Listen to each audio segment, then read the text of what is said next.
ការបង្កបង្កើនផលក្រៅពីតម្រូវការទឹកគេក៏យកចិត្តទុកដាក់ពីបញ្ហាប្រើប្រាស់ជីកសិកម្មឲ្យបានត្រឹមត្រូវទៅតាមលក្ខណៈបច្ចេកទេសនិងការភ្ជួររាស់ពង្រាបដីឲ្យបានល្អប៉ុន្តែពិសេសជាងនេះទៅទៀតការជ្រើសរើសពូជស្រូវឲ្យបានត្រឹមត្រូវក៏ជាកត្តាចាំបាច់បំផុតសម្រាប់ប្រជាកសិករតើគេត្រូវជ្រើសរើសបន្សុទ្ធពូជស្រូវយ៉ាងដូចម្តេចលោកយ៉នត្រីមកពីគម្រោងខេមស៊ីតសហការជាមួយអង្គការស៊ីយេនតាក្នុងការបង្កើនផលិតភាពផលិតកម្មដំណាំស្រូវនៅភូមិភាគពាយ័ព្យនៃប្រទេសកម្ពុជាក៏បានបញ្ជាក់អំពី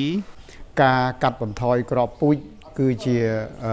ផលប្រយោជន៍ដ៏សំខាន់សម្រាប់បងប្អូនកសិករអញ្ចឹងដើម្បីកាត់បន្ថយក្របពូជទៅរួចគឺយើងត្រូវការបន្សុទ្ធពូជឲ្យបានល្អអញ្ចឹងដើម្បីបន្សុទ្ធពូជឲ្យបានល្អគឺវាយើងត្រូវប្រើម៉ាស៊ីនអញ្ចឹងម៉ាស៊ីននេះគឺជាម៉ាស៊ីនដែលឧបត្ថម្ភដោយអង្គការស៊ីនយេនតាហើយគាត់បានតម្លើងនៅក្នុងសហគមន៍សំរោងមានជ័យនេះយើងឃើញថាមុខងាររបស់ម៉ាស៊ីននេះគឺមុនដំបូងគឺយើងដឹកស្រូវពីក្រៅមកយកមកដាក់ចូលនៅកន្លែងនេះបាទដាក់ចូលទៅហើយដំណើរការទៅទាំងអស់ចឹងទៅបន្ទាប់មកគឺវាចេញជារហូតដល់5ប្រភេទបាទប្រភេទទី1គឺចុងក្រោយគេនេះគឺប្រហែលជាចូល 80% នៃគ្រាប់ស្រូវដែលយើងដាក់ចូលហ្នឹងគឺក្នុងនេះគឺវាចេញមកចុងក្រោយគេគឺ 80% គឺល្អបន្ទាប់មកទីនេះខ្ញុំហៅថាទី4នេះគឺស្រូវហ្នឹងគុណភាពគ្រាប់ពូជហ្នឹងគឺវាសឹងតែល្អ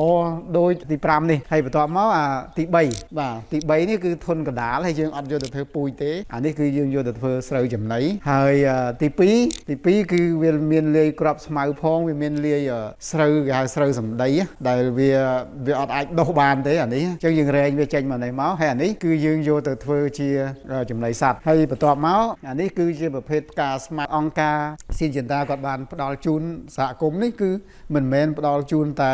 ប្រធានសហគមន៍ទេគឺក្នុងនាមសហគមន៍ទាំងមូលដោយសារនៅសហគមន៍នេះគឺជាសហគមន៍ផលិតគ្រាប់ពូជអញ្ចឹងនៅពេលដែលសហគមន៍នៅក្នុងភូមិនេះគាត់ធ្វើពូជនៅខាងក្រៅមកហើយគាត់ដឹកចូលមកយកមកដាក់អញ្ចឹងមកហើយវាយផ្លាកទៅចេញជាលទ្ធផលចុងក្រោយមកគឺក្នុងនាមជាផលិតផលរបស់សហគមន៍អញ្ចឹងគឺយើងមិនមែនជួយបុគ្គលម្នាក់ទេគឺយើងជួយសហគមន៍ហើយសហគមន៍នេះគាត់នឹងធ្វើការចែកចាយគ្រាប់ពូជហ្នឹងទៅគ្រប់ខេត្តគ្រប់អញ្ចឹងកាលណាទូទាំងប្រទេសយើងដែលផលិតស្រូវហើយគាត់ទទួលបានគ្រាប់ពូជល្អគឺធ្វើឲ្យទិន្នផលស្រូវកើនឡើងបាទកាលណាទិន្នផលស្រូវកើនឡើងគឺធ្វើឲ្យការកាត់បន្ថយភាពក្រីក្រហ្នឹងគឺមានកម្រិតចំណាយលោកយ៉ាងសុខនប្រធានសហគមន៍កសិកម្មសំរោងមានជ័យស្ថិតនៅក្នុងឃុំសំរោងខេត្តបន្ទាយមានជ័យក៏បានបញ្ជាក់បន្ថែមពីការជ្រើសរើសបន្សុទ្ធពូជស្រូវយ៉ាងដូចនេះខ្ញុំបានគម្រោងពីខេមស៊ីតហើយនឹងស៊ីនតាគាត់បានជួយឧបត្ថម្ភម៉ាស៊ីននេះឲ្យរស់ស៊ីក្នុងសហគមន៍កសិករកន្លងមកចឹងតែយកស្រូវចេញពីជរុកយកទៅប្រើការតំដងចឹងវាមានកណ្ដៀបមានស្រូវមួយកណាត់គ្រាប់អីក៏អាចដុះដែរតែដុះរបៀបថាវាដុះបានហើយវាស្លាប់ទៅវិញណាវាទៅដណ្ដើមជីដណ្ដើមអីហើយបើសិនជាមកសម្អាតម៉ាស៊ីននេះយើងជ្រើសរើសបានស្រូវណាដែលមានសុខភាពល្អ